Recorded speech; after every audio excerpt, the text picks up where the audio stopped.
I come to you this morning with a public confession. I didn't start my life in the ocean through conservation or for science or any of the greater good at all. I started because of this man.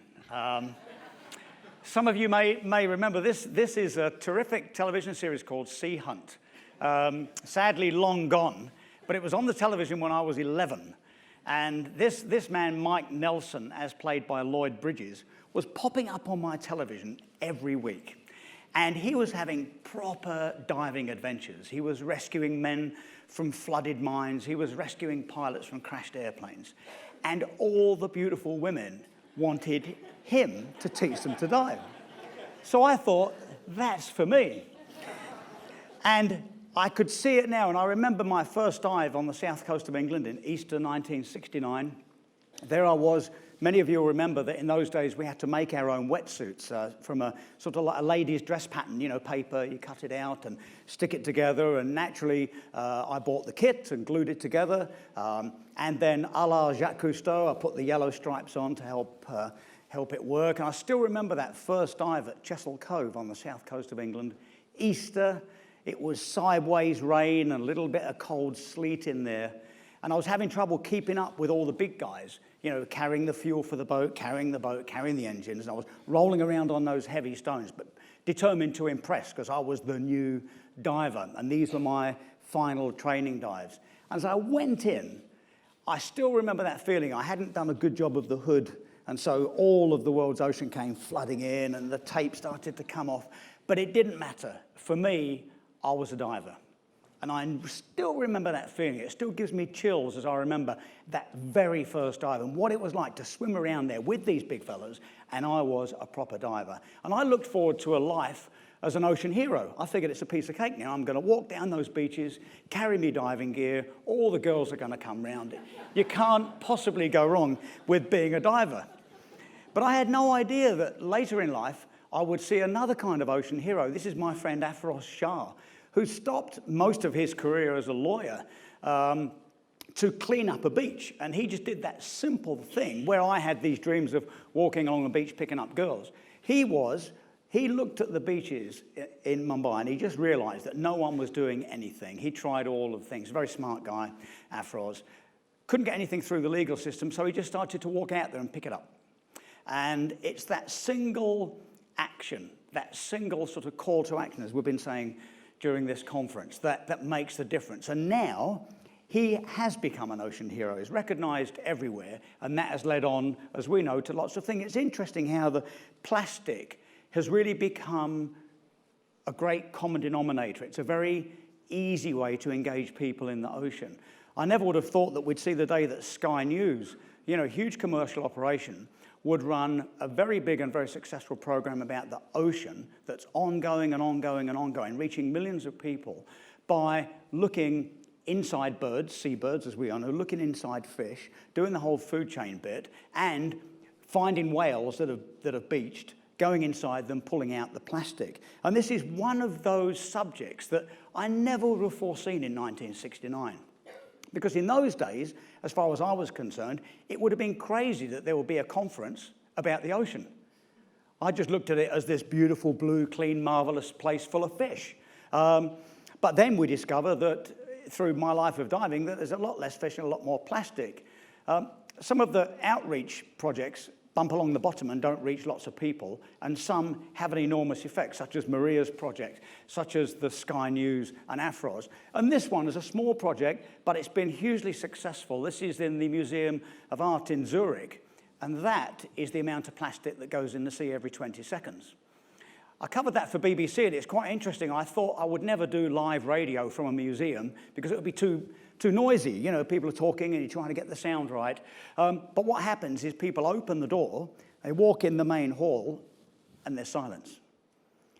And it's just that simple thing, that all this goes in the sea every 20 seconds.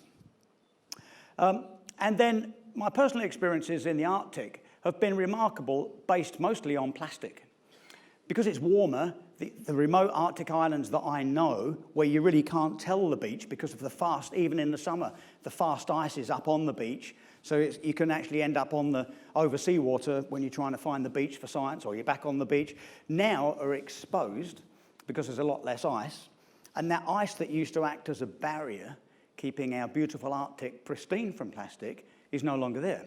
So this is what you find on Arctic beaches, and it's just like walking on any beach that is down current from plastic. It's full of plastic.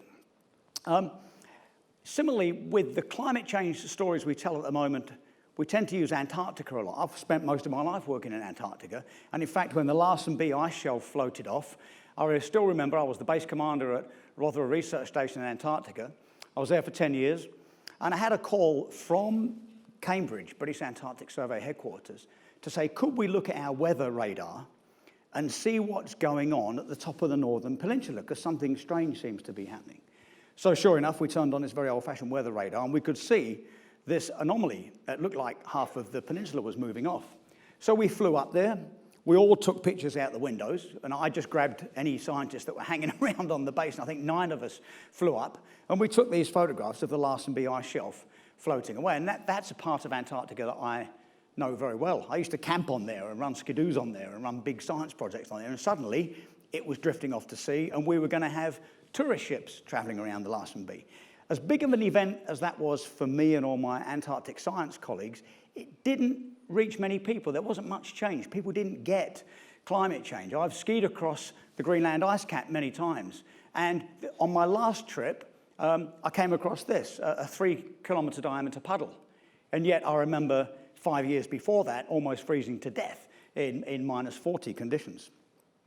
And then when we look now at the Larsen C, it's all been in big news, but it's not on the front page of the newspapers, is it? It's way back in, it's a little bit, and maybe if we're lucky on the television news, there'll be a little mention of this new ice flow occurring, and it talks about an iceberg. There's no real link to Antarctica. It's such a long way away.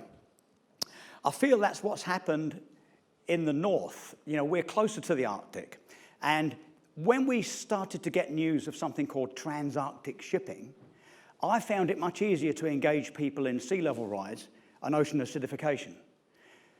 It was the sort of common denominator, like plastic is for many people's entry into the way we impact the ocean. I feel that transarctic shipping has been the key to speaking about climate change in the sea level rise, and particularly ocean acidification. And as Francois and I were speaking earlier, now we've got people like the shellfish industry and all of the food security issues coming up. People are suddenly very interested in climate change. So we're constantly, all of us, finding a way to communicate these important issues.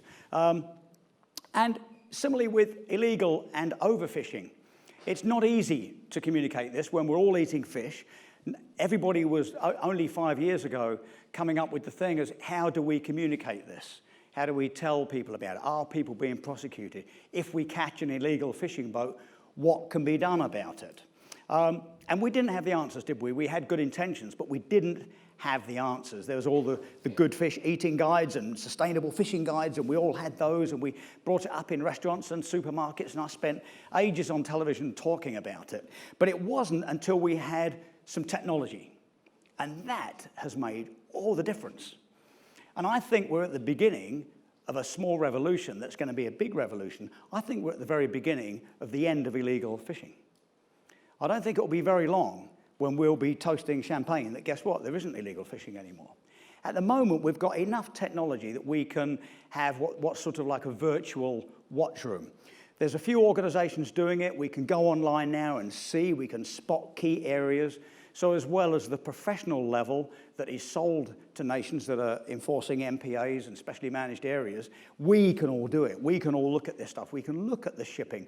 We can see what's going on. And it will be impossible for us to manage that data with our human brains, because there's too many ship movements. We can't tell when a ship comes into a protected area, turns off its AIS, does some fishing, turns it back on again when it exits, and sells the fish overseas. We can't tell. But with machine learning, and with the benefit of many of these projects are actually profitable, so there's a sustainable engine of profit that drives these projects. We can see, and beautiful images like that, of fishing effort around protected areas. And these are great images. And we can all see them, we can share them, and they're free. And who would have thought the day when we would have opened up the newspapers and seen these things? I mean, I know it's just one boat here and one boat there, and it's largely symbolic. But I do have to say, it's a terrific thing, isn't it, when you open up a newspaper and here's someone blowing up fishing boats, illegally fishing, and small countries like Palau getting great press and great sort of global leadership recognition for what they're doing. And I think this is exactly great. I mean, I think people were frightened of illegal fishing and frightened of all the political ramifications and the trade deals. But now there's a sense of bravery and confidence that's coming. And that bravery and confidence is coming through innovation and blue tech. And that is all coming because of projects just like this and all the hard work that we've done for most of our lives. I have to say, when it comes to confidence, there's something about the legal system, isn't there? You know, how do we prosecute people? How do we get that ship that's pulled up somewhere? And is it an Interpol issue? Is it a UN issue? Is it a law of the sea? But now we've got laws being changed. And the good man Macron at the UN in New York, you know, he's championing the sort of enforcement of environmental laws. And I reckon that's going to make all the difference because we've got all of the science, we've got all the data, we've got all the goodwill, we've got the passion, we've got the stories that we all feel. But as we all know, science, not every global leader and every politician and influencer reads those science papers. They don't all get the sea as we do. You know, we get the sea because we just happen to love it. It's the way we are. But many politicians, you know, and influencers, they get the terrestrial world. They've grown up with city parks and country parks, and they've gone on a holiday to great terrestrial areas. But they're not necessarily, they get the terrestrial issues, but they don't always get the ocean issues. We get it, so we need some help. And that's where these law changes are going to come in. And I think this is a real great thing with the technology. We've done all the science, but now we've got technology and the law coming on our side. It won't be long and we will see people in The Hague being prosecuted for crimes against the environment.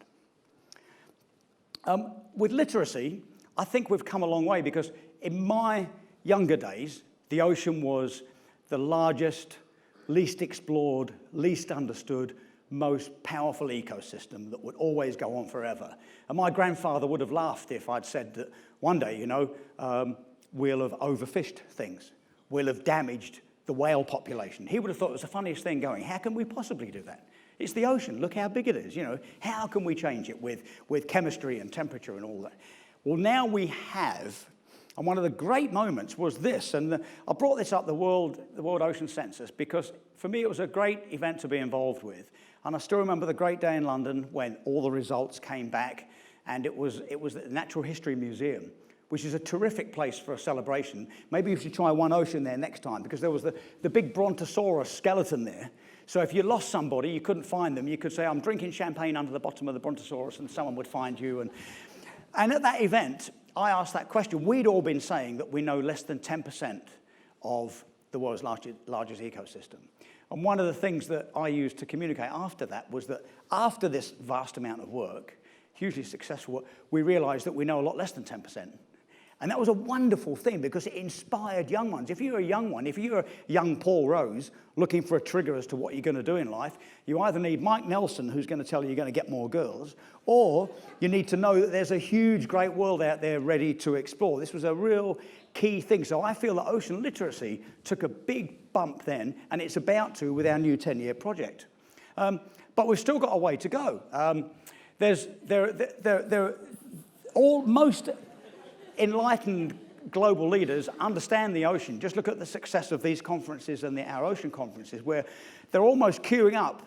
They feel that competition to make sensible global leadership ocean-based decisions because their constituents are smart. We're smart. Ocean lovers are smart people. We know who to vote for. So we've still got a long way to go, but fortunately they are coming on. And I think this might be one of my dreams is you know, in The Hague behind the big screen, prosecuted for environmental crimes. You know? Yeah. So I feel the future is really bright. I've spent my life at sea. And when I present to politicians or when we meet global leaders, people are getting it. But there's still a ways to go. And I can see it coming. I can see the dream of walking into an event like this full of politicians and global leaders who all are sea people. You know, there's a sense about them. They're surfers, divers, you know, snorkelers, fishermen, sailors. They're people who get the sea. And I can imagine that happening, partly because they'll have to if they want to be credible leaders, partly because the young ones that are coming up now are getting the ocean literacy mostly because of this kind of work. And it will be a great moment. I can see us all walking into a venue just like this, and as we open the door, we can smell seaweed, you know. And everyone's hair looks a bit, you know, and all, you know, bit salty, and everybody has that sense of the sea. So that's the future I see, and I think it's mostly due to a terrific project just like this one. Thank you very much.